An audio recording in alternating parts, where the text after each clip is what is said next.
नमस्ते दोस्तों, KBP channel में मैं आप सब लोगों का स्वागत करता हूं। आज आपका एक सब्जेक्ट है यूनिफॉर्म सिविल कोड। इसके बारे में हमने 2-3 इससे पहले भी वीडियो बनाए हैं। आज हम देखना चाहते हैं कि यूनिफॉर्म सिविल कोड के बारे में इस देश में जो चर्चा आगे बढ़ रही है, उस चर्चा के समर्थन में कौन कौन है, इसके बाद भी हमें एक चीज़ देखना चाहिए कि इस यूनिफॉर्म सिविल कोड जो समान नागरिक संहिता हम कहते हैं उसके बारे में, उसके समर्थन में कौन कौन से मुद्दे हैं, कौन है, इसके बारे में हम नहीं जानना चाहते। इसलिए कि उसे राजनीतिक दृष्टि से हम कभी भी नहीं देखना चाहते कि ये मुद्दा, इसके समर्थन में कौन सी पार्टी है, इस समर्थन में कौन सा पक्ष है। ये देखने के बजाय हम ये जानना चाहते हैं कि यूनिफॉर्म सिविल कोड की आवश्यकता आज क्यों पड़ी, क्यों सुप्रीम कोर्ट में आज तक 5-6 बार ऐसा कहा केंद्र शासन को कि यूनिफॉर्म सिविल कोड की आवश्यकता इस देश में है, आप इसके लिए कुछ न कुछ तो करो। देखिए, यूनिफॉर्म सिविल कोड के बारे में कन्फ्यूजन ही ज़्यादा है लोगों में, हर पार्टी में, हर पक्ष में या हर रिलीजियस मामले में कन्फ्यूजन बहुत है। इस कन्फ्यूजन को दूर करना चाहिए, इसलिए हमने 2-3 वीडियो में पहले जो बनाए हैं उसमें उसका हिस्ट्री दिखाई दिया है। जब हमारा संविधान बन रहा था तो अंबेडकर जी ने यूनिफॉर्म सिविल कोड के बारे में ये कहा था कि यूनिफॉर्म सिविल कोड इस देश में लागू होना चाहिए और इसके लिए आम सहमति भी बननी चाहिए। और यूनिफॉर्म सिविल कोड के अंदर एक ऐसा प्रावधान है, इस देश में अलग अलग कानून है, हर रिलीजियंस के बारे में, हर धर्म के बारे में, हर धर्म का अपना अपना कानून है। उसमें कोई भी हस्तक्षेप नहीं करना चाहता, कब करना नहीं चाहता, संविधान भी करना नहीं चाहता जब किसी भी धर्म के अंदर महिलाओं को भेदभाव का सामना करना पड़ेगा। देखिए, जेंडर इक्वालिटी होनी चाहिए, हर एक को न्याय मिलना चाहिए, किसी पर अन्याय नहीं होना चाहिए, किसी के साथ डिस्क्रिमिनेशन होना नहीं चाहिए। समाज का जो भी कमकुवत घटक है, अबला घटक है, जो भी थोड़ा दबा हुआ घटक है, चाहे हिंदू धर्म में हो या मुस्लिम धर्म में हो, किसी भी धर्म के अंदर किसी भी समाज के इस तबके के ऊपर कोई भी अन्याय अत्याचार नहीं होना चाहिए, कहीं भी ह्यूमन राइट्स वायलेशन नहीं होना चाहिए। इसके बारे में तो हम सब राय देते हैं कि हम इसी से सब सहमत हैं। देखिए, और भी कोई सवाल इस समर्थन में उठाए जाते हैं, उन सभी सवालों का हम यहाँ एक्सप्लेनेशन करना चाहते हैं। यूनिफॉर्म सिविल कोड, इसका मतलब होता है कि समान नागरिक संहिता इस देश में एक देश एक कानून के तहत लागू होना चाहिए। एक कन्फ्यूजन है हर एक तबके में, हर एक समाज के तबके में कि एक कानून जो है, मतलब यूनिफॉर्म सिविल कोड, इसका कहीं पे उल्लेख है तो संविधान में जो आर्टिकल 44 है उसमें समान नागरिक संहिता, मतलब संविधान इस केंद्र को, स्टेट को ऐसा करने को बाध्य कर सकता है, ऐसा निर्देश दे सकता है कि इस देश में यूनिफॉर्म सिविल कोड लागू करें। देखिए, यूनिफॉर्म सिविल कोड लागू करें ऐसा संविधान कहता है, सुप्रीम कोर्ट ने भी बार बार कहा है। लेकिन एक बात सही है इसमें कि जो आर्टिकल 25 है वो धार्मिक आज़ादी देता है, अपने अपने रूढ़ी जो भी परंपराएं हैं उसका पालन करने का भी स्वतंत्रता देता है, पालन करने का अधिकार देता है। इसका फायदा इस देश के कई मौलाओं ने, कई पंडितों ने, कई धर्म मार्तंडों ने, कई धर्म का जो भी असलियत में नुकसान कर रहे हैं, धर्म के आड़ जनता में जो भ्रम फैला रहे हैं, कहीं हर एक धर्म के अंदर ऐसे लोग होते हैं, चाहे हिंदू धर्म हो, सिख धर्म हो, चाहे जो मुस्लिम धर्म हो, एक कट्टर धार्मिकता अपनाने वाले जो लोग होते हैं, उनके मन में कहीं ना कहीं यह सवाल पैदा होता है कि वो कहते हैं, जब भी कोई बात यूनिफॉर्म सिविल कोड की आती है तो एग्जाम्पल देते हैं आर्टिकल 25 की, धार्मिक आज़ादी की। जब भी कभी धार्मिक आज़ादी उनके लिए नुकसानकारक होती है या फायदे का सवाल होता है, तब जब भी उनकी जो भी सोच होती है उस सोच के सामने, मतलब सोच के अनुसार वो इस आर्टिकल का उपयोग करना चाहते हैं और समाज में अपना एक स्थान बनाना चाहते हैं, जो कि वो स्वार्थी लोग भी कहला सकते हैं हम। तो मैं आपको ये कहना चाहता हूँ कि देखिए, यूनिफॉर्म सिविल कोड का जो भी समर्थन होता है, उसी समर्थन में जो मुद्दे होते हैं उसके बारे में कौन कौन से यहाँ घटक हैं, कौन कौन से यहाँ मुद्दे हैं, ये देखना हम चाहते हैं।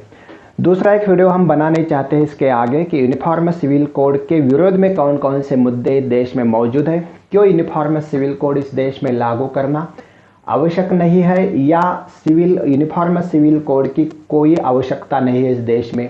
जो भी लोग विरोध करते हैं, जो भी घटक विरोध करते हैं, जो भी समाज के धुरी, समाज के बहुत ही तज्ञ लोग जिन्हें हम कहते हैं, वो क्यों इस यूनिफॉर्म सिविल कोड का विरोध करते हैं, इसके बारे में भी हम सोचेंगे, लेकिन बाद के वीडियो में। अभी इस लेक्चर में हम देखना चाहते हैं कि यूनिफॉर्म सिविल कोड के पक्ष में कौन कौन से मुद्दे हैं। पहला मुद्दा है एक देश एक कानून। देखिए, हमारा ये जो देश है बहुत ही 5000 साल पूर्व की इस देश को परंपरा है और सभी चलता आ रहा है। इस देश की संस्कृति, इसी संस्कृति के अंदर बहुत से रिलीजन्स है, बहुत से कास्ट है, बहुत से भाषाएं हैं, बहुत प्रदेश है, और इन सबको सम्मिलित करके ये देश बना है। आज मॉडर्न युग में, मॉडर्न इरा में अगर हम सोचें तो हमें कोई बदलाव लाने की ज़रूरत चाहिए। ऐसा बदलाव कि भारत एक देश है, ऐसी प्रतिज्ञा जब हम लेते हैं, या प्रतिज्ञा में हम ऐसा कहते हैं कि भारत मेरा देश है, सभी भारतीय मेरे बांधव है, बंधु है, भाई है, तो ऐसे सभी बांधवों के लिए, सभी बंधुओं के लिए इस देश में एक कानून क्यों नहीं होना चाहिए। हम अगर क्रिमिनल मामले में देखते हैं, क्रिमिनल मामले में जो भी अदालतें फैसला करती है, वो सीआरपीसी हो, आईपीसी हो, एविडेंस एक्ट हो, इसके मायने रख के इसके तहत सभी फैसले क्रिमिनल लॉ में होते हैं। लेकिन पर्सनल लॉ में ऐसी कौन सी दिक्कतें हैं कि एक देश एक कानून नहीं हो सकता। भाइयों, एक समझ में हमें लेना चाहिए कि एक देश एक कानून अगर हुआ, मतलब यूनिफॉर्म सिविल कोड अमल में आया, तो इसका फायदा सभी लोगों को होगा। मतलब इसका नुकसान मुस्लिमों को होगा, ऐसी कोई बात इसमें नहीं है। सबसे पहली गलत बात हम ये सोचते हैं कि यूनिफॉर्म सिविल कोड का रिलेशन, यूनिफॉर्म सिविल कोड का संबंध समान नागरिक कायदा का संबंध, समान नागरिक संहिता का संबंध जब भी कभी हम डिस्कस करते हैं तो मुस्लिम धर्म से जोड़ना चाहते हैं, या मुस्लिम धर्म के जो मुल्ला मौलवी है वो अपने धर्म से जोड़ना चाहते हैं। पहली बात मैं क्लियर करना चाहता हूँ, एक देश एक कानून आ गया, यूनिफॉर्म सिविल कोड आ गया, ये यूनिफॉर्म सिविल कोड किसी एक धर्म से रिलेटेड नहीं है, सभी धर्मों से संबंधित है। इसमें हिंदू धर्म है, मुस्लिम धर्म है, सिख है, जैन है, ईसाई है, सभी धर्मों में अलग अलग जो कानून है, मतलब महिलाओं के बारे में है, मैरिज के बारे में है, सक्सेशन एक्ट के बारे में है, गोद लेने की जो भी पद्धति है, डिवोर्स लेने की जो भी पद्धति है, उसमें अलग अलग प्रावधान है अपने अपने पर्सनल लॉ में। उसके लिए हमें एक कानून बनना चाहिए ताकि कोई महिला ये न कहे, कोई धार्मिक पुरुष ये न कहे, कोई एक धर्म का पुरुष या महिला ऐसा न कहे, व्यक्ति ऐसा न कहे कि मेरे हिंदू धर्म से अच्छा मुस्लिम धर्म है, और कोई ऐसा मुस्लिम धर्म वाला नहीं कहे कि मेरे मुस्लिम धर्म से अच्छा हिंदू धर्म है, कि जहाँ सभी फायदे मिलते हैं, बहुत सी फैसिलिटीज़ है, बहुत सा फ्रीडम है उसमें। ऐसा नहीं होना चाहिए। कोई सिख ये न कहे कि जैन धर्म अगर मैं अपनाता हूँ, वहाँ जाकर मुझे बहुत सारे फैसिलिटीज़ मिलते हैं, इसलिए वो धर्म अपना सकता है। अगर ऐसा होता है, धर्म के बारे में अगर लोग ऊंच नीच की बातें करें, फायदे तोटे की बातें करें और धर्म परिवर्तन हो जाए, तो इसमें ये डिस्क्रिमिनेशन होगा, भेदभाव होगा, ये नहीं होना चाहिए। इसीलिए हर एक मामले में अपने अपनी धार्मिक आस्था अपने अपनी जगह है, कोई धार्मिक आस्था को ठेस नहीं पहुंचाना चाहता। लेकिन एक सही बात है कि एक देश में अगर यूनिफॉर्म सिविल कोड जैसा एक कानून हुआ, तो सभी धर्मों के अंदर जो भी पर्सनल लॉ है, सभी धर्मों के अंदर जितने भी कुप्रथाएं हैं, जो ऐसी आदतें हैं, मतलब अगर मुस्लिम धर्म में हमने लिया तो मुस्लिम धर्म के अंदर से ही महिलाओं ने एक आंदोलन शुरू किया, ट्रिपल तलाक के खिलाफ, हलाला के खिलाफ आंदोलन खड़ा किया है। उसके बारे में अगर उन महिलाओं का इस ऐसी प्रथाओं को विरोध है, तो उसकी दखल सुप्रीम कोर्ट ले सकता है, और उनकी दखल लेने के बाद ही उन्होंने यूनिफॉर्म सिविल कोड का जिक्र किया है। हिंदू धर्म में हिंदू महिलाओं पर भी अत्याचार होता है, संपत्ति अगर वो विवाहित हो या अविवाहित हो, मैरिड हो या अनमैरिड हो, उस हिंदू धर्म में जो हिंदू धर्म सुधारना की बातें करते हैं, उसी हिंदू धर्म में विवाहित महिला को या अविवाहित महिला को अपनी संपत्ति का अधिकार हम लीगली तो दे दिया है, लेकिन वास्तव में ऐसा दिखाई नहीं देता। मतलब हर एक धर्म में महिला ही भेदभाव का कारण बनी है, मतलब महिलाओं पर ही अत्याचार अन्याय हुआ है। और उसी के बारे में सोचने के बाद हमें यह तय करना चाहिए कि क्या सही है ये कानून लगाना। ये बहुत ही सही है कि यूनिफॉर्म सिविल कोड का अमल अगर इस देश में हुआ तो महिलाओं के साथ जो भेदभाव होता है पर्सनल लॉ के अंदर, सिविल मामले में, शादी के मामले में, घटस्फोट के मामले में, डिवोर्स के मामले में हो, या सक्सेशन एक्ट में हो, या संपत्ति के एक्ट के बारे में हो, अधिकार के राइट के बारे में हो, तो मुझे लगता है कि इसके बारे में हमें सोचना चाहिए। देखिए, जैसा जैसा देश बदलता है, दुनिया बदलती है, ये तीसरा मुद्दा बताता है कि पुराने कानून में बदलाव की आवश्यकता भी होती है। पुराने कितने भी कानून पुराने हो, कितने भी अच्छे हो, लेकिन बदलते वक्त के साथ उनमें कुछ न कुछ बदलाव आना चाहिए। देखिए, ये समाज, जो समाज बदलता है वो समाज बदलते वक्त के साथ बदल सकता है अपने विचार, और अपने में, अपने धर्म में हो या अपने जीवन पद्धति में हो, जो विकसित होता है वही टिक जाता है। मेरा मतलब है कि पुराने कानून में ऐसा बदलाव आवश्यक है, जो भी कुछ रूढ़ियाँ परंपरा है जो घातक है इस देश के महिलाओं के बारे में, पुरुषों के बारे में, बालकों को, बच्चों के बारे में, तो उन्हें तुरंत बदलना चाहिए। हिंदू धर्म के अंदर जो भी सती प्रथा थी, हिंदू धर्म के अंदर जो भी बाल हत्या होती थी, मुझे ये एक बात समझ में आती है कि जब भी हिंदू धर्म के अंदर से जो सोशल रिफॉर्मर्स की मूवमेंट हुई, उसके बाद में बेंटिंग के समय हो या डलहौसी के समय विधवा पुनर्विवाह कायदा हुआ, एक्ट हुआ, बेंटिक के समय में सती प्रथा में पाबंदी लगा दी गई। ऐसे कोई सुधारणावादी कदम पहले उठाए गए हैं। हर धर्म के अंदर ऐसी कुप्रथा है जिनकी शिकार महिलाएं होती है, उन पर प्रतिबंध होना चाहिए, तुरंत बंद होनी चाहिए। देखिए, ऐसा जब भी समय आता है, ऐसे लोग हम सोचते हैं कि जब भी समय आता है कि संविधान का दाखला जो नेताएं, जो मुफ्ती, जो भी धार्मिक पंडित देते हैं अपने अपने धर्म के अंदर की बातों के लिए, तो संविधान, जब फायदा होता है तो संविधान देखते हैं, और जब नुकसान होता है तो पर्सनल लॉ के बारे में सोचते हैं। ऐसा नहीं होना चाहिए। एक फैसला जरूर होना चाहिए, देश चलेगा संविधान से या देश चलेगा धर्म से। देश चलेगा संविधान से, मतलब घटना से, राज्य घटना से, या देश चलेगा। मुसलमान भाइयों को भी यह सोचना चाहिए कि अगर हम इस देश के रहवासी हैं, अगर हम इस देश के सच्चे नागरिक हैं, अगर हम इस देश के निवासी है, तो हमें इस संविधान को मानना चाहिए। पर्सनल लॉ के बारे में एक सीमित अपनी आस्था रख करके संविधान के सभी कलमों को अपनाना चाहिए। वैसे भी हिंदू धर्म को भी मानना चाहिए कि कोई संविधान के ऊपर धर्म का कोई भी एक क्षेत्र नहीं होता। जो हम सभी लोगों ने संविधान को अपना लिया है, इसलिए संविधान का सम्मान करना चाहिए।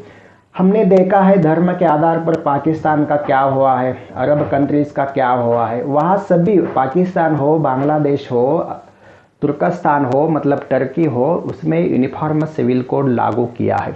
धर्म से कोई संबंध यूनिफॉर्म सिविल कोड का नहीं रखना चाहिए। धर्म का संबंध सिविल कोड से अलग करना चाहिए। मतलब है कि ये जो जेंडर इक्वालिटी है, इसका संबंध यूनिफॉर्म सिविल कोड से हमें रखना चाहिए। हमारे देश में विविधता है, और इसी सभी विविधताओं में विविध भाषा है, विविध धर्म है। अनेक धर्म, अनेक भाषा, अनेक प्रांत, अनेक बोली भाषाएं हैं, अनेक संस्कृतियाँ अलग अलग है, अलग अलग समूहों में अलग अलग चाली रीति, रूढ़ी, परंपरा है। इन सभी को देखते हुए हमें ये करना चाहिए कि अगर हमने यूनिफॉर्म सिविल कोड इस देश में लागू किया तो हर एक की आइडेंटिटी बरकरार होनी चाहिए। और सवाल ही पैदा नहीं होता हर एक की आइडेंटिटी खोने की। एक जैसा कि मिनिमम एक प्रोग्राम होता है, फंक्शन होता है, और उसके तहत अगर कोई सरकार चलती है, कोई अगर चलता है कि हम जो भी हमारे धर्म के संबंधी जो भी अलग अलग मुद्दे हैं, हम अलग अलग रख करके यूनिफॉर्म सिविल कोड के बारे में सोचना चाहिए, ताकि हम जिन पर अन्याय अत्याचार होता है उनको न्याय दे सके। धर्म के स्थान न जोड़े यूसीसी से। यूसीसी से धर्म का कभी भी संबंध आने मत दीजिए।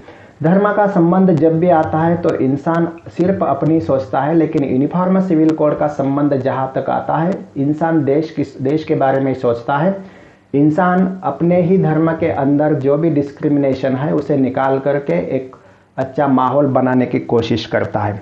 संविधान भी चाहिए और पर्सनल लॉ भी चाहिए, ऐसा नहीं होता। हमारा कानून, संविधान से भी हमारी कुछ रीतियाँ चलेगी, शरीयत से भी हमारी कुछ रीतियाँ चलेगी, हिंदू लॉ भी चलेगा, संविधान भी चलेगा, यूनिफॉर्म सिविल कोड भी चलेगा, ऐसा नहीं होता। हमें एक अपने अपने धर्म को अपने अपने घर में रख करके, अपने अपने आस्था के साथ रख करके यूनिफॉर्म सिविल कोड का अमल करना चाहिए।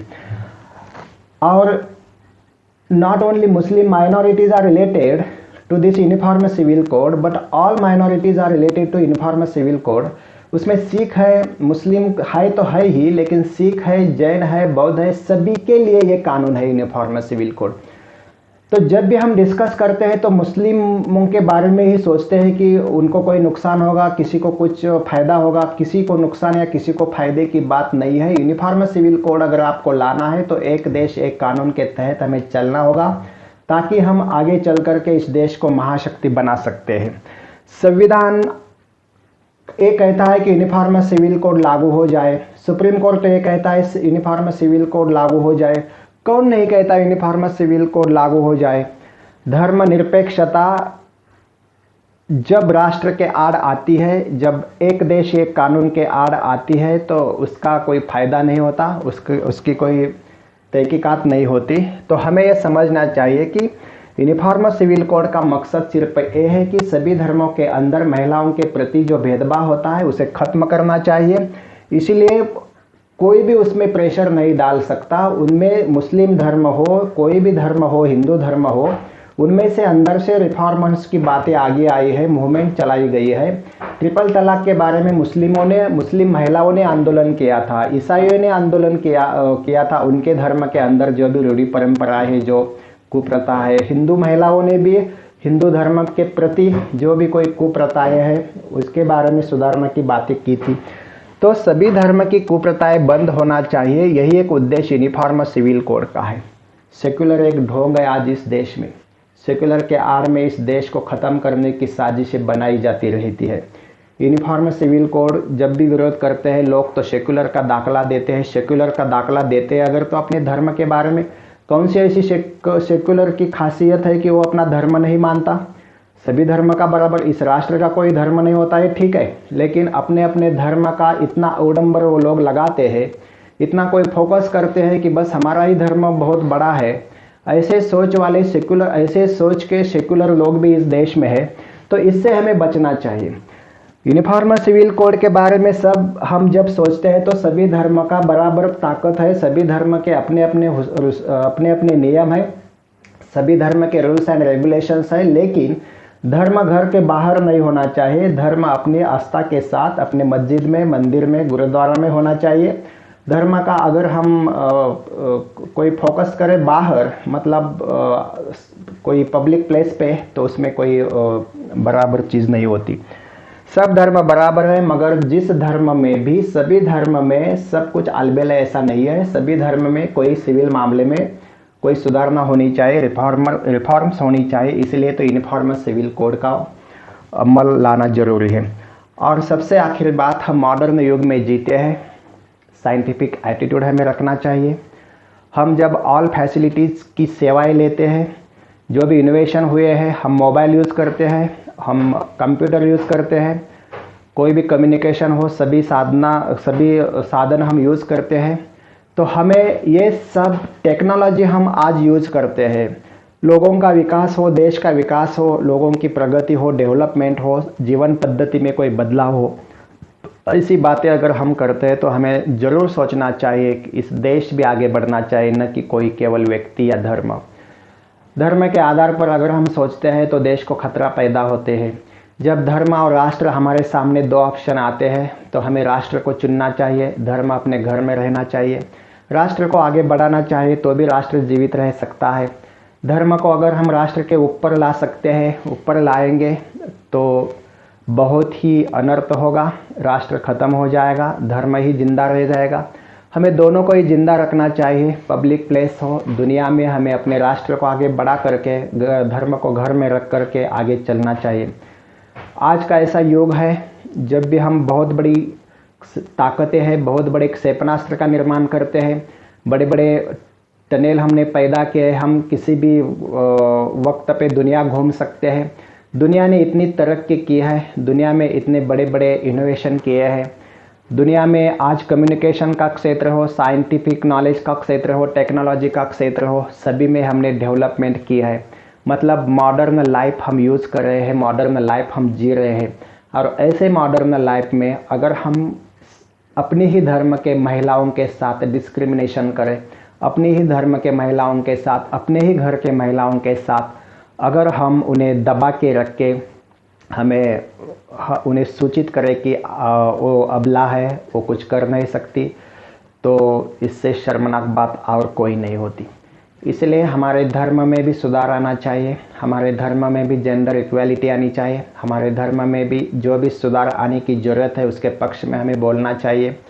चाहे यूनिफॉर्म सिविल कोड हो, चाहे पर्सनल लॉ में कोई सुधार करना हो, तो हमारे बराबर में जो भी खड़ी रहती है महिलाएं आज बहुत आगे निकल चुकी है, निकलना चाहिए।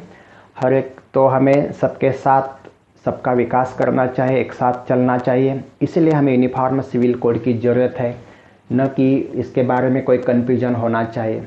अगर हमने एक मत, एक राय बना दी इस कानून के बारे में, तो इस कानून सुप्रीम कोर्ट के आदेश से, संसद की ओर से अगर इस देश में अमल हुआ, तो बस ऐसे लोगों से हमें सिर्फ बचना चाहिए जो इस देश को, धर्म को बांटना चाहते हैं और इस देश में एक दूसरे के प्रति अविश्वास का निर्माण करना चाहते हैं।